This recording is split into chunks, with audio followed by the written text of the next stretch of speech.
First, welcome. Thank you for being here. Thank you for your service to our country. I do have a few remarks that I wanted to make, and bear with me. I've got them written down here. I don't usually like to do it that way, but I wanted to choose my words carefully today. At last year's budget justification hearing, with respect to the Corps and the Bureau of Reclamation, I gave some opening remarks as ranking member of the subcommittee, and I showed you some images. They're behind me today. I wanted to emphasize them again. These are images of what we call HISTRIS, which, as you know, is an acronym for Hurricane and Storm Damage Risk Reduction System. HISTRIS was and is America's and Louisiana's response to Hurricane Katrina, which struck New Orleans in 2000. Well, it struck all of South Louisiana and large parts of Mississippi in 2005. And I want to thank you, and I want to thank the American taxpayer and the American people for HISTRIS. Today, I just wanted to comment briefly on why I think our country can take pride in what I think of as the ingenuity of the United States Army Corps of Engineers working on all of its projects, but especially with Louisiana's Coastal and Restoration Authority, which is very important to my state. Hurricane Katrina, as we all know, was a Cat 5 hurricane. It hit New Orleans August 29th, 2005. Not just New Orleans. It hit all of South Louisiana. It hit all of my friends in Mississippi. It caused unprecedented losses. We had 1,800 fatalities, $125 billion in damage. There was a 28-foot storm surge. 85-foot waves. The surge in waves caused, in my state, 50 major levee breaches of our previous protection system. Comprised 169 of our system's 350 miles of levee protection. 34, we have 71 pumping stations in New Orleans, which, as you know, is below sea level. Without those pumping stations, we would flood with every rain, except for the French Quarter, where our founders knew to build on high land. 34 of the 71 of our pumping stations were damaged. About 80% of the city of New Orleans was flooded to depths as deep as 15 feet in some areas. I die a little bit inside every time I remember the devastation. And I don't want to minimize the devastation in the rest of Louisiana as well, and in Mississippi. Hurricane Katrina left, because the levees broke in New Orleans and it flooded 250 billion gallons of water. It took us 53 days to pump it out. In response to Hurricane Katrina, America sent numerous federal agencies, thank you, America, to help Louisiana recovery and rebuild. I want to focus on the essential role that the U.S. Army Corps of Engineers played in that, because we don't talk about it enough. In repairing and rebuilding the levees and the flood walls that encircle the New Orleans metropolitan area, not just New Orleans, the area surrounding as well, because I don't want to minimize the damage to anyone. The Corps incorporated lessons learned and recommendations from international experts. You talk to scientific organizations, you talk to other government agencies, you talk to the private sector, and we all studied the system failure. From this collaborative knowledge base and its work with the Louisiana Coastal Protection and Restoration Authority in my state, we're trying to do our part. These engineering accomplishments include The Corps strengthening the levees, the flood walls, the gated structures, the pump stations that form the 133-mile greater New Orleans area perimeter system that encircles this part of my state, and you can see some of your good work here. The Corps improved approximately 70 miles of interior risk reduction structures within the levee that encircles the New Orleans metropolitan region. Among the Corps' technically advanced engineering solutions, HISTRIS now includes a surge barrier wall that's 1.8 miles long. It's an engineering marvel. It's the largest design-build civil works project in your history, maybe the largest in America's history. HISTRIS also includes the largest drainage pump station in the world. HISTRIS works and has already spared lives and property, saved taxpayers millions of dollars in my area from expensive storm recovery. Last year, Hurricane Ida hit us, Category 4 storm. It hit southeast Louisiana. Its surge would have overtopped our levees before your good work. And additionally, there would have been overtopping along the inner harbor navigation canal corridor if the HISTRIS surge barrier had not been in place. This would have flooded, gutted St. Bernard Parish, Orleans Parish. And I want all of us to be mindful of that. I'm almost done, Madam Chair. I'm sorry I talk slow. On May 26th, the U.S. Army Corps of Engineers will be conducting an official ceremony at the surge barrier just outside of New Orleans. I'm going to try to be there. The purpose will be turning over the HISTRIS system to Louisiana authorities we will now operate it with your guidance. And I understand that Corps of Engineers principals will be leading and participating in these ceremonies. We'll have many state and local officials there. We'll have many, many, many grateful Louisianians. And I intend to be present, and I'd like to ask the members of this committee to join me.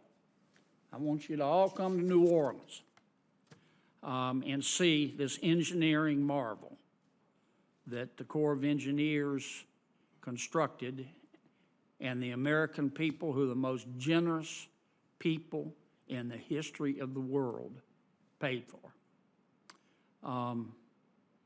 So I'll be in touch. If you're interested in coming to Louisiana for May 26th, we would love to have you. This project will take your breath away. Thank you, Madam Chair. Thank you, Madam Chair. I want to take a little different approach today, gentlemen. I'm going to ask you a few quick questions. Feel free to give me a yes or no. There's a method here to my madness. Like everybody else in the Western Hemisphere and a few in the Eastern, I have some specific projects I'd like to talk to you about, but I'm not going to talk to you about them today. I want to talk about a larger issue, and that has to do with the integrity of the Corps and some of this loose talk about earmarks. So let me ask you a couple of questions. With the exception of a really small number of projects, less than 1%, is it not true that Congress doesn't authorize construction of proposed Corps projects without a comprehensive study that can take up to years to complete to determine if the project's economically justified? Is that accurate? Yes, sir. That study's also got to show that the project's environmentally sound, right? Yes, sir, that's correct. Technically feasible, is that correct? Yes, Senator. So somebody just can't call you folks up at the Corps and say, I've got a project and I want it done, and you better get it done. It doesn't work that way, does it? That's correct, Senator. It does not. All right. In your years at the Corps, what percentage of all Corps projects have been authorized for by Congress for construction without meeting this three-part test? Sir, I've been with the Corps 6.5 years. I'm not aware of any. Any. Every project has had to be economically justified, environmentally sound, and technically feasible, based on an objective study, Senator, that's correct. not by politicians. That's correct. All right? What's a favorable chief's report mean? Sir, it means that the project, as you said, is technically feasible, it's economically justified, and it will achieve its desired effect in one of our core mission areas. Okay. And in your years with the Corps, what's your best estimate of all the construction authorizations that have been enacted without a favorable chief's report? Sir, I'm not aware of any that have been authorized without a favorable report. Okay. And not to put too fine a point on it, but one of the things that the Corps looks at in this study, which can take years, is whether the taxpayers are getting a return on their investment. In other words, the benefits have to substantially outweigh the costs. Is that right? Yes, sir, that's correct. Now, earlier I talked about HISTRIS and the levee protection system in southeast Louisiana, which protects Louisiana from the south. But like a lot of states, we're not only endangered by the south, water from the south, we're endangered by water from the north. Louisiana, you can see from the map, drains 41% of the continental United States and parts of two Canadian provinces. So we have a threat from the north, from water. The Great Flood of 1927, we remember it. I don't remember how many tens of thousands of acres flooded, millions dollars worth of damage. This is 1927 now. As usual, America turned to the Corps of Engineers. And we said, help us fix it. And you did. And you built levees from just south of the Canadian border all the way down to the Gulf of Mexico. Cost $13 billion. Man, that was a lot of money then. It saved this country trillions of dollars. And the point I'm trying to make, look, earmarks are now back. And I'm not making a critical or laudable statement about them. It's up to the senator whether they want to do earmarks. But I don't want there to be any confusion. I don't know the technical definition of an earmark. I don't know how many lawyers can dance on the head of a pin either. But I don't want these core projects to be considered earmarks. This isn't politics. These projects have to be studied. They have to have a substantial return on an investment. And I want this country to know that and be proud of that. And I don't want, as we have this discussion about earmarks, the sterling reputation of the Corps of Engineers to be tarnished. Thank you, Madam Chair. I just wanted to point out that Senator Hoeven just called me. He is on his way. I'd like to, and if we could indulge him for a few minutes, because I know John has some questions he wants to ask. I wanted to ask one of my colleagues a question. Senator Hyde-Smith, I listened with interest about your situation in Mississippi. As I appreciate it, the Corps wants to go forward and the EPA won't. Pretty much correct that that's what has happened. The EPA is the one that put the brakes on. And we had signed the MOUs. We had done everything. And the science was very, very strong. And the amazing thing is the two different sets of scientists with EPA and with the Corps have not sat down. And I think that is critical. Am I correct, Daniel? They have not sat down together, and I don't know why that has not happened. But I really, really would like to see that happen. And thank you for the discussion, because literally a lady who was pregnant died because of this flooding. And, you know, we talk about wetlands, we talk about everything else. 6 months, these houses were underwater, this property was underwater, 6 months. And, you know, I talked to so many people who were living in hotel rooms, who were living with relatives in the back of businesses that people allowed them to leave. These people cannot afford hotel rooms and other areas like that. Well, can But I ask, why haven't the two sets of scientists talked? Or they have these things called telephones at a minimum. Sir, so our team from Vicksburg and the scientists have sat down and compared data. What may be happening is... with EPA and with the Corps, the ma'am. two sets? Yes, ma'am. What may be happening is new staff that have come in within the past several months of the past year, but we will pack up this afternoon to go meet... Directly into the mic, it's hard to hear up here. Yes, ma'am. So my parting comment is we will pack up this afternoon and meet with any scientist from any federal agency or state agency that would like to compare notes on our data. Yeah, the Corps is very willing. EPA is the one that we can't get to seem to get as interested as... Senator, can I just add very quickly? Yeah, on- but let me put a finer point on it. Here's what I'm missing. The Corps spent a lot of time and money doing this project, on this project, did its studies, decided there's no damage, no damage to wetlands. The leadership at EPA changed. One of the leadership's priorities is environmental justice. And the EPA is saying, in the name of environmental justice, we're going to hold up on this project, even though this project will help people who happen to be 70% African Americans. Am I missing something here? I would just add, I don't speak for EPA, but I have spoken to Administrator Regan and Assistant Administrator Fox.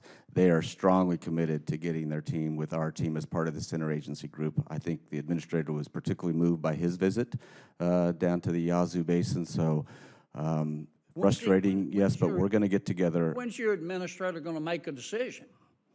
Well, we've got to get the teams together and not just have them meet and explain the differences. We as leaders have to reconcile those differences so we can make a decision about the project that can move forward. Well, how about next week? We're getting together, our interagency group, tomorrow at the leadership level and having yet another meeting. And the goal is to then focus the issues so that we can get our teams to get into those details Right, so we can I'm reconcile. just trying to get a timeline. The Corps spent a lot of time and money. It says we're ready to go. It's passed all the studies. The scientists say go. Y'all have because of the change in leadership, have said, nope, we're holding up. And we got to make a decision. When? I'm just asking a simple question. When are you going to make a decision? As soon as we can. And when I is don't. that? That's hopefully we're going to be working on this all year. Like, it's going to take a year? Well, it's going to take some time to reconcile the differences between the agencies. Why? Because there are disagreements about the science. We as leaders can convene folks, we can focus the issues, but we've got to have that dialogue, and that's going to take a little bit of a time. I don't understand why. I don't get it. I don't understand why you can't put the two scientists together, lock them in a room, give them some coffee, give them a few honey buns, and say, okay, here, over the next 8 hours, work this out. I don't get it. That's the way the real world works. Why can't you do that? Well, we are going to do that. Whether When? the 8 hours is what it's going to take, or All right, whether it's maybe going to it'll take a take couple of 24 days. or 48 of intense dialogue, I don't know the answer to the question. I just know that we're committed to forcing that process to happen and coming up with a project. You understand why people get frustrated with Absolutely. government? Okay? I can't even, I mean, I'm just asking for a decision. I'm not telling you what decision to make. I just don't see why you can't do it within 6 weeks. I understand the frustration. I'm part of a committed team that's going to get to a decision, Senator. Okay, thank you. Thanks again for all your good work, gentlemen and ladies. Say one more Please, thing, go Madam ahead. Chair. First, I'm going to just repeat what I've said before, what a delight it is to work with you, Madam Chair, and your very able staff. I just want to, I'm going to be calling you gentlemen. I need to get updates on 3 projects that I know you're working on that are really important in my state, become more important recently. The Calcasieu River and Pass, you know, we need some dredging done there. It's a major LNG export hub. And we need to get it to 42 feet deep and about 800 feet wide. Our Chaffalaya, I know you know the projects I'm talking about, our Chaffalaya River dredging, we've got to maintain the authorized depth of 20 feet deep and a bottom width of 400 feet. And finally, last but certainly not least, I don't mention these in any particular order, our New Orleans to Venice Hurricane Protection Project. So I'll just be calling you to try to get an update. And again, I wanted to thank you for giving so much to our country.